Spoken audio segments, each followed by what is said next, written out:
Is America really truly dangerous, or are things blown out of proportion? Well, that depends on your perspective. Some people say stay out of the way and you'll stay out of danger. And for the most part, that's true. Don't go into bad areas. Don't hang out with the wrong crowd. Stay out of the clubs. Don't go to church. Stay away from concerts. The way things are today, kids in charming suburbs can't even go to high school and be safe.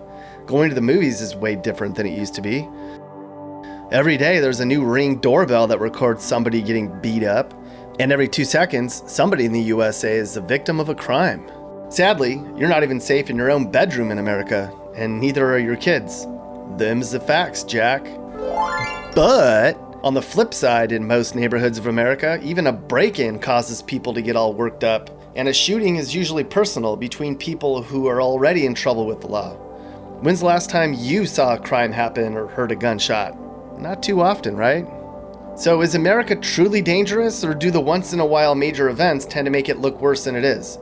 We'll get into that and try to offer perspective on how dangerous this country really is, especially in the most dangerous parts of all. Alright, so here we go. The most dangerous states you can live in the United States in 2020.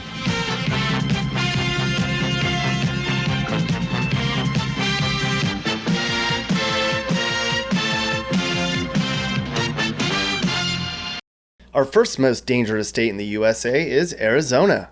Now, Arizona almost didn't make this list this year because it moved down 2 spots, meaning things are safer here now. Nevada just missed the 10th spot. Arizona has the 10th highest number of violent crimes per capita and the 12th most property crimes per capita. To measure that, we simply measured the number of violent crimes and divided them by the total number of people. We did the same for property crimes, events like robberies, break-ins, and car thefts. For perspective, the state with the lowest number of violent crimes is New Hampshire, which has 2.5 times less violence than Arizona per capita. And New Hampshire is also the state with the least number of property crimes too. Again, about 2.5 times less than Arizona. Some of the worst places in Arizona for crime per capita are small places you probably never heard of. Towns like Globe, Tolleson, and Page. And then the bigger cities, Tucson, Tempe, Phoenix, Glendale, and Kingman. What's Arizona's problem? Well, being so close to the border doesn't help. But crime here has gone down over the last year, and hopefully that trend continues. Our next most dangerous state is Missouri, which was also the 9th most dangerous state last year. Missouri is the 8th most violent state and ranks 14th for property crimes. Sore spots in Missouri are Springfield and some smaller cities you probably haven't heard of, places like Branson, Maplewood, Bridgeton, and Poplar Bluff. But Kansas City and St. Louis are huge centers of crime. Both of these cities landed on our list of murder capitals in the country. Kansas City was 9th and St. Louis is 2nd. St. Louis sees more murders per capita than any other place in the country. But for overall number of murders, it's far behind Baltimore. There's no place like Baltimore for murders in America. Now, Baltimore and St. Louis are terrible places for shootings. But which country is the most dangerous in the world? If you're looking purely at murders, then per capita, El Salvador, Venezuela, Mexico, Brazil, and Colombia are far worse than every other country. The US ranks way down here at 88. And violent crime here in the US has fallen dramatically over the past 25 years since its peak in the early 90s. Think about it. When's the last time you saw an actual crime taking place right in front of you? Not too often, right? We'll talk about why in a little bit. Our 8th most dangerous state is Oklahoma, smack dab in the middle of America. Sorta. Oklahoma is our biggest mover, up 2 spots from last year, meaning it's getting more dangerous. Oklahoma is the 12th most violent state per person and ranks 8th for number of thefts per person. Trouble spots in Oklahoma include metro areas like Tulsa and Oklahoma City, no surprises there, as well as smaller places like Shawnee, McAlester, Anadarko, and Del City. As recently as last year, Oklahoma ranked 5th in the country for gun deaths, which was up from 9th the prior year. Alaska, a state we'll talk about later, had the most gun deaths last year. This chart shows how fast the gun deaths are increasing in the Sooner State. What's causing the rise here in Oklahoma? Mainly more gangs, more guns on the street, drug use, domestic violence, poverty, jerks, sickos, and dumbass. They run from people, they beat up people, they knock people down, and then they mess with cops and they run. Like the word wild, wild means untamed. So if a person is untamed, that means they wild. So people just, slanged it up and said wildin'. Means you're bugging. Bugging in terms mean You're acting funny, acting crazy. Go loose and have some fun. Ron Green thinks part of the problem is that society has neglected these children. There are too few constructive activities for them. These kids want excitement, and that's excitement to them. Instead of sitting on the bench doing nothing, they'd rather go out in the park and do harm to other people. Yeah, we have a lot of misguided youth here in the US, which are a big part of the problem. But despite all that, things might seem more dangerous than they are, especially if you read the doom and gloom on Facebook or watch your local news. As a whole in America, there were just over 13,000 gun deaths last year, and there were over 400 mass shootings, defined by when at least 4 people are shot. If you measure cause of death here in the US, the odds that you'll die from a lack of health care or from an overdose are far higher than being murdered. If you live in Oklahoma, your odds of dying in a tornado were decent in the spring. Well, about 6 people die in tornadoes here every year. Depending on the state you're in, your biggest thing to worry about is floods, hurricanes, earthquakes, blizzards, wildfires, drunk drivers, bears, snakes, alligators. Or if you're in the deep south, eating too much will kill you much more likely than a handgun will. Stop eating all that Bojangles, people. It's not good for you. Bojangles, Bojangles, Bojangles, ready for flavor. Now it's time for today's news break. In Alabama, police have installed security cameras to try to cut down on a teepee ring. There's been a rise in hoodlums stealing toilet paper and then tossing the bumwad into area trees as a prank. Alabama police are out to get these doo-doo roll rabble-rousers and have ordered stiff penalties upon their capture. In Alabama, I'm Skip Fritzman. Thanks, Skip. Alabama certainly has a lot more violence than rowdy teens, though. This is the 7th most violent state, and it's 11th for property crimes. Both of these numbers held steady from last year. Smaller cities, such as Gadsden and Bessemer, are notoriously bad for crime. But of all the places in Alabama where you gotta watch your back the most, it's Birmingham that leads the way of all major cities. Birmingham is actually 4th in the US for murders per capita. You know your city's bad when the Venezuelan government's telling its residents to avoid you. Prisons are overcrowded here too.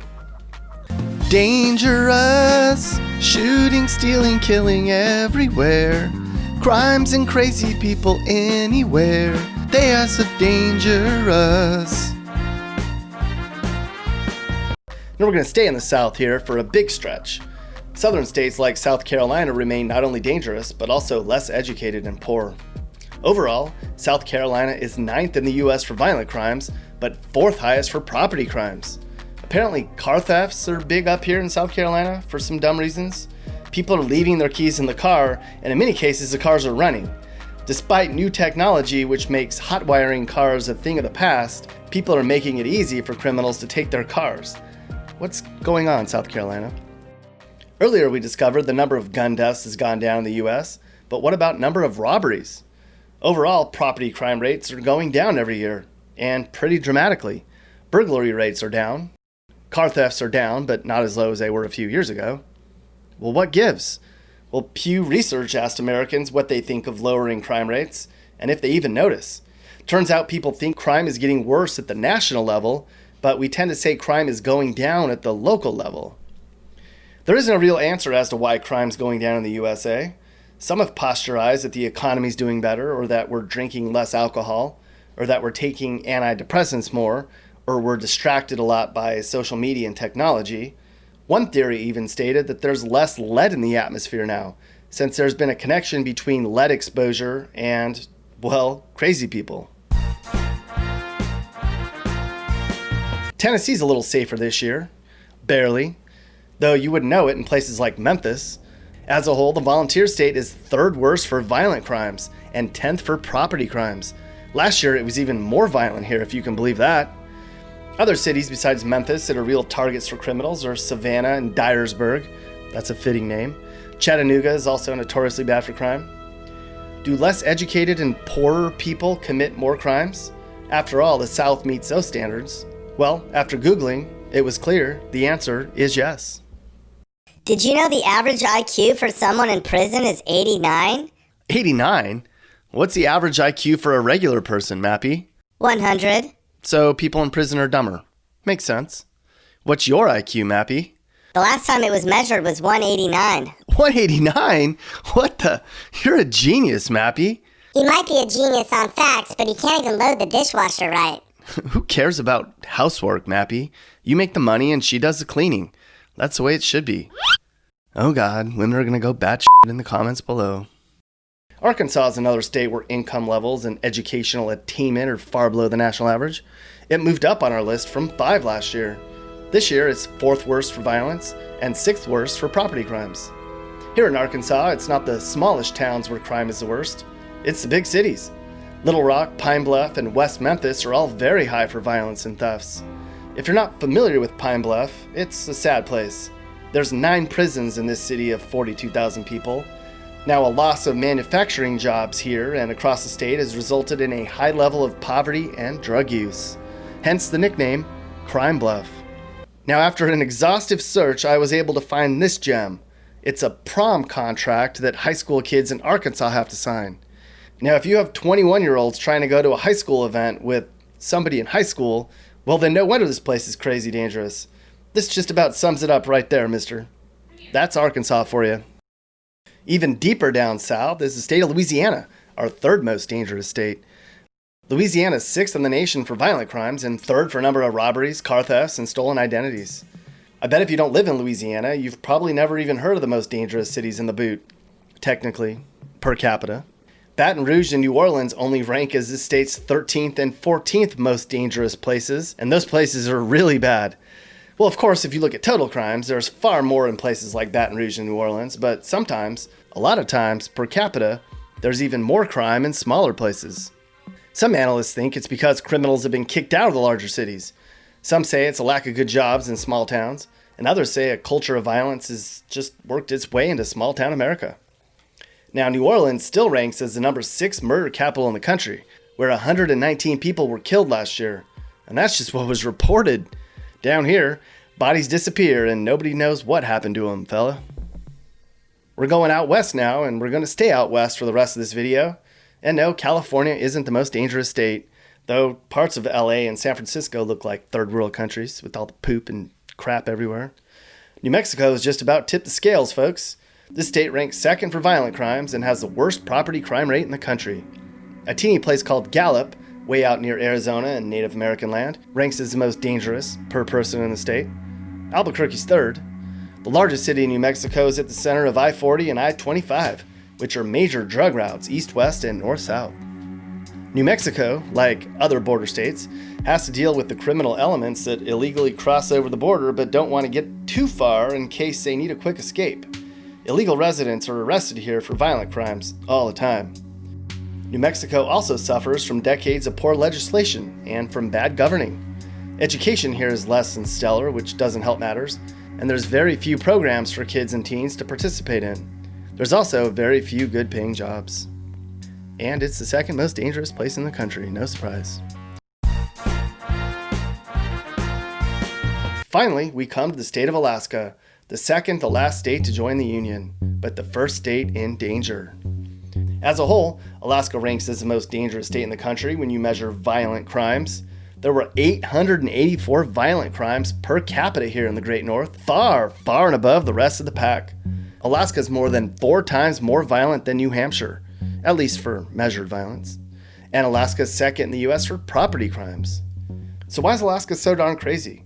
Well, Alaska hasn't really shaken off its frontier mentality. Suspicion of government and independence are pretty common attitudes. People are proud up here, and substance abuse is just kind of accepted. Job losses up here are harder to bear. You have a whole culture of into the roaders in Alaska, people who have criminal backgrounds who attempt to hide or to start a new life way out here. Residents don't fear law enforcement, nor do they fear one another.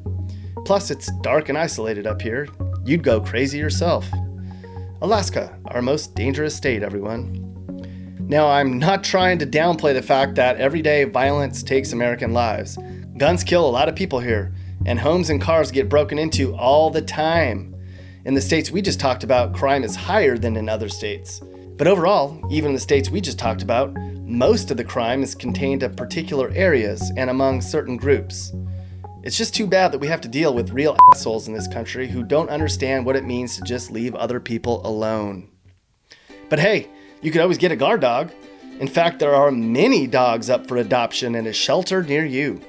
Go drop by and say hi. You don't have to take one home, but you'll both appreciate the company.